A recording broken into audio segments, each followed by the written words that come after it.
The work centers on the interplay of power, culture, and the mediums through which they exert influence. Please, let's welcome. Okay, hi everyone. So, I'm Dorothy. Today I'm presenting on the concept of soft power. So before I go into my presentation, I want to ask you two questions. The first thing is, as we all know, the US is a very powerful country, and that's partially the reason why we're here. And the first question is, do you think the US can continue dominating the world? Keep the answer to yourself. and the second question is, what makes you admire someone? It seems these two questions are unrelated, but actually they are. So, in 1988, a Yale professor from history department, Paul Kennedy, he predicts the decline of America.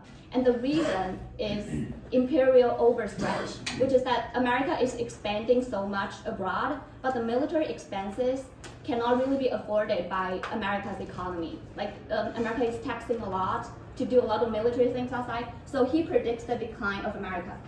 But Joseph Nye disagrees, and he proposes the idea of soft power, which is saying that America does not only have military and economic power, America also has soft power. That America has very wide cultural influence that make people identify with American values. So that's why he argues against the American decline. And talking about power, we can have an examination of this theorization, mostly in political science literature. Like previously, people identify a lot of factors relating to power, like material and immaterial ones, including geography, resources, diplomacy. But as time progresses, people condense them into fewer and fewer ones. So in 1990, Nye coined the term of soft power, and he also provides a theorization of power, which is that if we define power as the ability to achieve your goals while influencing others, then how do we influence others? There are three ways. One is coercion, one is transaction, and one is attraction. So coercion and transaction are, I want you to do what I want. But attraction is, I want you to want what I want. So these are categorized as hard power, and attraction, which is the special ability to get you to want what I want, is identified as soft power. And we may argue soft power can even be more effective than hard power, because we don't actually need to employ the resources to coerce or pay you. You can just automatically do what I want you to do. So similarly, another political scientist, Susan Strange, she has a similar concept called structural power versus relational power. So relational power is that I directly compel you to do what I want you to do. But structural power is that, okay, America has forced this structure of security, finance, production, knowledge. So America actually has the ability to constrain the space of how much options you have. So this is similar to soft power in that it is more invisible and more implicit.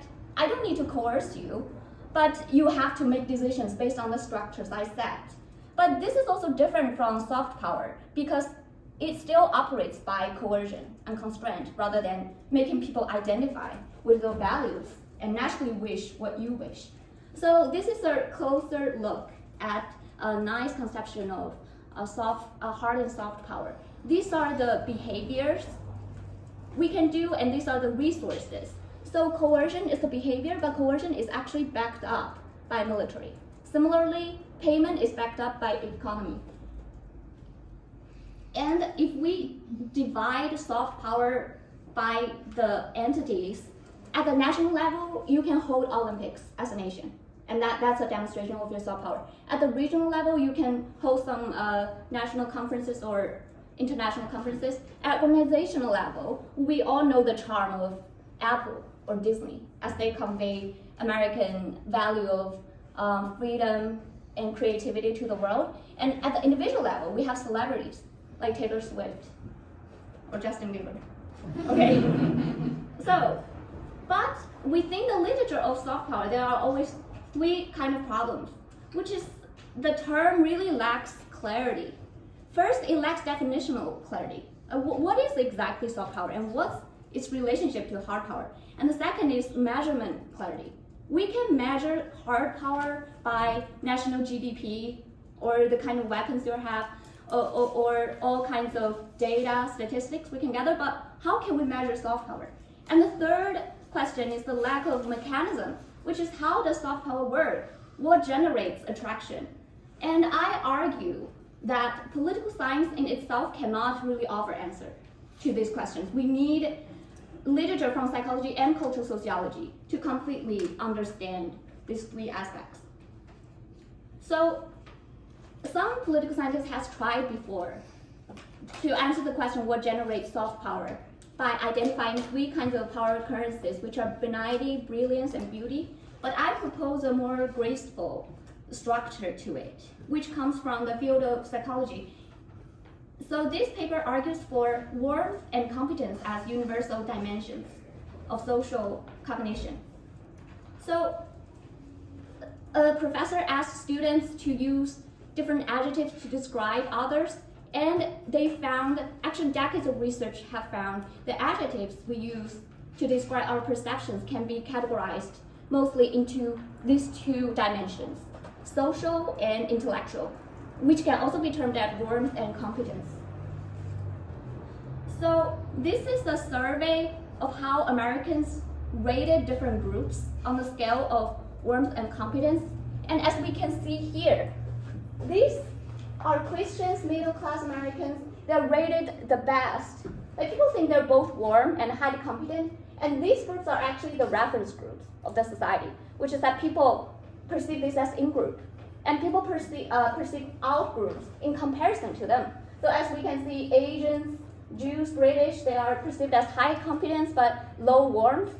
Elderly, disabled people, they're perceived as high warmth and low competence. So this theory is basically saying that when we perceive our groups, we do not just feel antipathy, but we have very complicated emotions. So that model can actually predict our behavior or other actions. For example, to the reference group, we have admiration, but to people highly competent but cold, we envy or perceive them as threats. And then this kind of dimension. And this actually really aligns with my previous research about how Chinese and Japanese youth perceive each other. When Chinese students rate about Japan, they use a lot of positive words. They say Japan is interesting, Japan is familiar, they feel curious about Japan. But when Japanese students perceive China, first of all, they don't really understand what contemporary Chinese culture is. And they feel China is very political, it's very abstract. Even though China's economy developed, but they perceive very high threat because they do not feel much warmth to the country. So if we apply this theory to the political science discourse on national perception, then warmth can come from values, policies, and culture, and the specific diplomatic relations, so very similar to the concept of soft power. And I think the contribution of this discourse to the discussion of soft power is that it offers more definitional clarity. At least we can think of it from the dimension of warmth and competence, and also it clarifies the relationship between hard power and soft power, in that hard power can enhance soft power as a resource, just like you need funding for your cultural industries.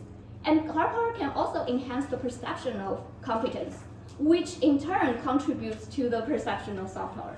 And also soft power can enhance hard power. That is why during the Cold War, both the US and Soviet Union spent so much money to build their images and to export their narratives, because they can actually get real benefits, political benefits. And the third thing is that hard power and soft power do not necessarily synchronously develop. For example, China has great military strength, great economic development. It also has a lot of cultural resources. I mean, this country has so many years of history, but why it doesn't have much soft power today? Like, people still cannot resonate much. So the fact that you have a lot of resources doesn't mean you have soft power. So what is lacking? Why doesn't the resource translate into power? So I think this is where the theories from cultural sociology and theory of iconicity and cultural pragmatics really play a role here? I think if we want to study soft power, we really need to understand religion, because there is hardly any organization that's more successful than religion.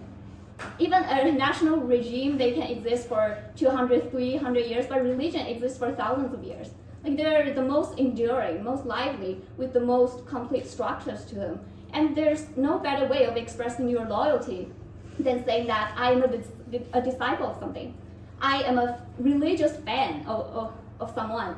So I really think if we want to understand the mechanisms of soft power, we need to understand religion.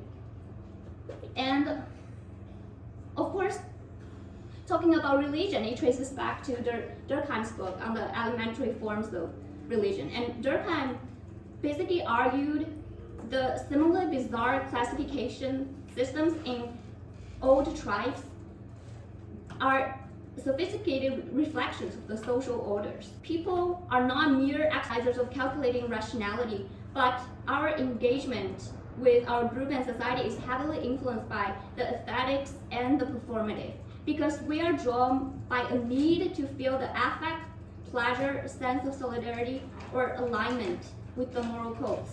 So this is where I think Jeffrey Alexander's concept of iconic consciousness or iconicity really play in, because iconicity is when an aesthetically shaped materiality signifies social value.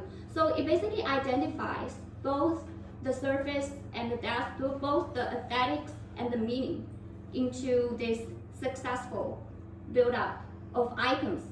And icons can be seen as the symbolic condensations that root social meanings in material form. So for example, we can see the paintings, the sculptures, and also the mascots. They existed previously in religions, but they also exist today. And I think this process is further explained by the theory of cultural pragmatics. So cultural pragmatics demonstrates how social performances, whether individual or collective, can be analogized systematically to theatrical ones. As our current society becomes more complex, performances have diffused. But if we know the right way to refuse them, we will know the magic of creating a compelling story and narrative. And also this depth and surface theory operates on the binary structure. I think these are very valuable assets into how we understand soft power actually works. And I argue these are the contributions of this theory to soft power.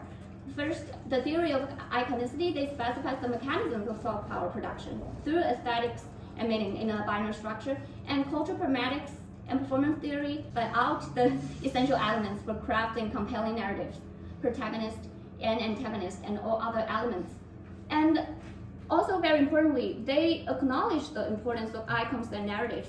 And finally, I want to point out that this idea of soft power and binary structure have been suggested in the ancient text 2,000 years ago from Lao Tzu's Taoism book, Tao Te Ching. And he said, firmness and strength are the concomitants of death, softness and weakness, the concomitants of life. And he actually also specified that our world operates in the way of yin and yang. A fun fact about Tao Te Ching is that it's actually a script written for emperors.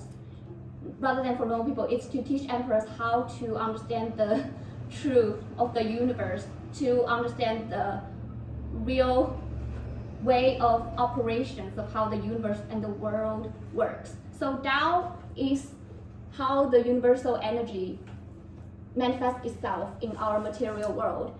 And the specific forms can be divided into yin and yang. So that's why Tao begets one, one begets two, and two begets three. Three is how yin and yang, they come together, and they form a third thing that has both yin and yang. And all the different levels of yin and yang combines, then begets to everything.